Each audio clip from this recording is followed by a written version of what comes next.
Members of Manipur Pradesh Congress Committee today carried out a protest in front of Enhancement Directorate Office against the ED summoned on Rahul Gandhi.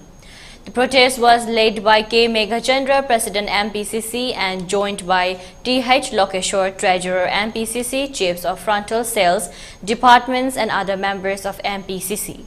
Congress members were manhandled and stopped by the police while carrying out the protest.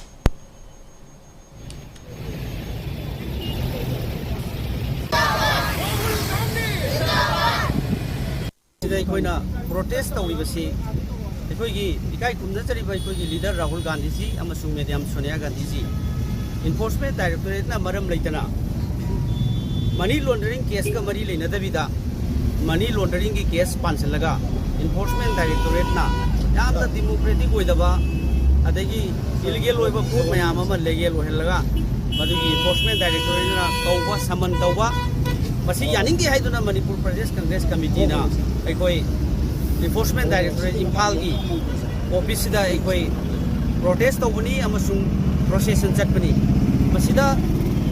aikoi gi democratic oiba procession da police department da aikoi thingbasi nuaite adagi masi thingna nabagi makoi da hak su leite aduga order su leite maramadu ngasi aikoi na Manipur Pradesh Congress Committee na aikoi India sida leiriba institution mayam Enforcement Directorate se Modi ki private agency wina mana tauling bata tauba BJP na tauling bata tauba mi amabu khara maru weba adegi leader se tauling bata kauba adegi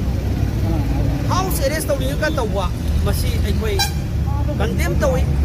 masi harba demosi le se hatar di BJP haba party se India ki lema di muthang una chamta leroi maramandra koi punama Manipur le sangari India pun le jati pun mana aku se hendak lagar wasi lagi koi pun nama asagi tolong kita tahu kursi ni tahu board mathong khang tahu enforcement dari mathong election commission mathong khang tahu mara madana ini kosa koi Manipur le beri ba state pun le jati pun mana hari ba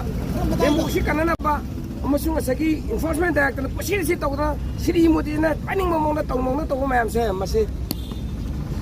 tau ba yaro hai to ngasi koi chathar bai jite sani maramadna koi India ada le me bharasa koi punamak sing jai India nyan masa ko punamak sing jai